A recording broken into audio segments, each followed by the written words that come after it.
गरीब मछुआरे की कहानी अरेबियन नाइट्स। सादर नमस्कार मित्रों, आज मैं आपको अरेबियन नाइट्स की एक कहानी गरीब मछुआरा सुनाने जा रही हूँ। एक बार एक बहुत गरीब मछुआरा था जो बड़ी मुश्किल से अपने परिवार को पाल रहा था। उसके परिवार में उसके एक पत्नी और 3 बच्चे थे। वो रोज समुद्र में मछलियां पकड़ने जाता था, लेकिन उसका एक नियम था कि वो उसका जाल एक दिन में 4 बार से ज्यादा नहीं डालेगा। उसके इस नियम के कारण उसकी पत्नी बहुत परेशान थी, क्योंकि अगर वो ज्यादा प्रयास करे तो उसे ज्यादा मछलियां मिल सकती थी।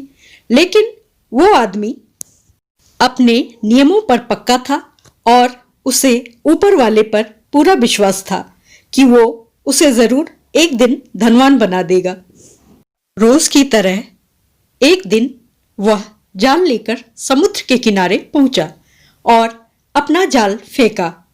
जाल को जब वो खींचने लगा तो वह उसे बहुत भारी लग रहा था, तो वह सोचने लगा कि शायद आज कोई बड़ी मछली पकड़ में आई है और उसका काम हो जाएगा।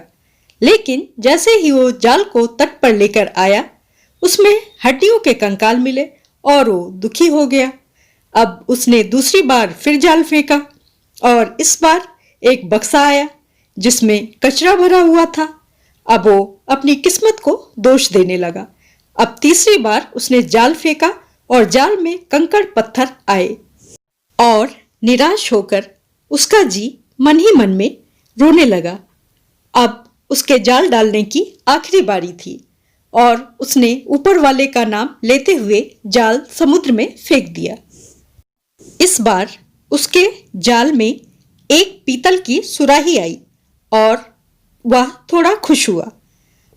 उसने उसे बेचकर पैसे कमाने के बारे में सोचा और फिर उस सुराही का ढक्कन खोला। जैसे ही उसने उस सुराही का ढक्कन खोला, उसमें से एक धुआं निकला और फैलते फैलते उसने एक जिन्न का आकार ले लिया।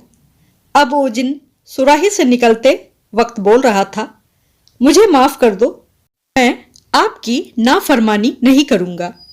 अब वो मछुआरा उस जिन्न को देखकर डर गया, लेकिन हिम्मत जुटाकर जिन्न से बोला, ऐ जिन्न, तू कौन है और तुझे इस सुराही में क्यों कैद किया गया था?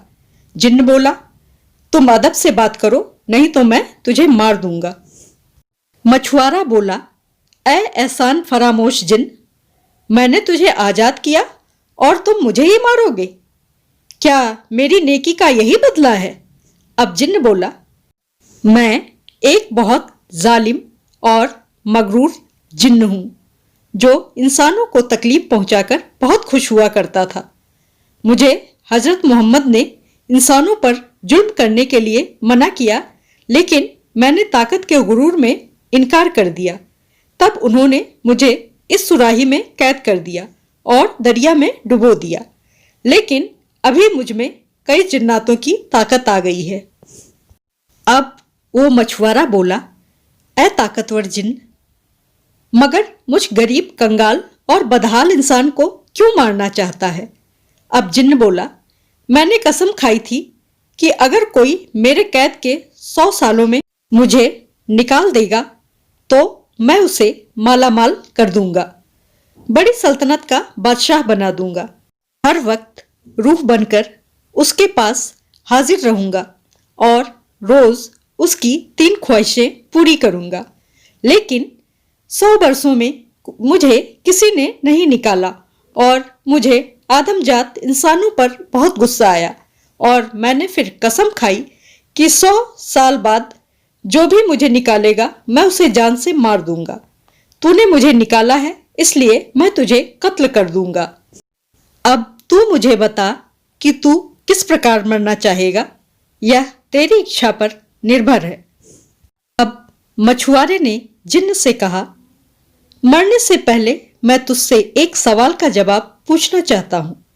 जिन्न ने झल्लाते हुए कहा, पूछ, क्या सवाल पूछना चाहता है? अब मछुआरे ने पूछा, ए जिन्न, मुझे यकीन नहीं आता कि तू इस छोटी सी सुराही के अंदर कैसे था। अब जिन्न को और भी गुस्सा आया और बोला, हाँ मैं अंदर ही था। अब मछुआरे ने कहा, मुझे तो बिल्कुल यकीन नहीं आता, तेरे पैर का एक अंगूठा भी इस बोतल में नहीं समा सकता, तो फिर तेरा पूरा जिस्म इसमें कैसे आ सकता है। और मैं जब तक आंखों से ना देख लूं मुझे यकीन नहीं आएगा। अब जिन मछुआरे की चुनौती स्वीकार करते हुए धुआं बनते हुए सुराही के अंदर चला गया। मछुआरे की दी गई चुनौती को स्वीकार करते हुए जिन्न फिर से सुराही में चला गया और मछुआरे से बोला, ऐ आदमजात, देख अब इस सुराही में आ गया हूं और इसी में से बोल रहा हूं। जैसे ही मछुआरे ने जिन्न की बात सुनी, वो दौड़ता हुआ सुराही के पास गया और उसका ढक्कन बंद कर दिया। अब मछुआरे ने जिन्न से कहा, अब तू बता कि तू कैसे मरना पसंद करेगा। मेरा सोचना है कि तुझे फिर से इस दरिया में दफन कर दूं। जिन्न ने रिहाई की भीख मांगी और कहा, मुझे माफ कर दो, मुझे फिर से दरिया में मत फेंको, तुम जैसा बोलोगे वैसा मैं करूंगा। मछुआरा बोला, नहीं, अब मैं तुम पर विश्वास नहीं कर सकता हूं। मुझे डर है कि तुम मेरे साथ भी वही करोगे जैसा एहसान फरामोश ग्रीक और साजिशी मक्कार वजीर ने हकीम दोबान के एहसान का बदला दिया था। चल आज मैं तुझे उस एहसान फरामोश बादशाह की कहानी सुनाता हूं। देखने तथा सुनने के लिए सादर आभार एवं हार्दिक धन्यवाद।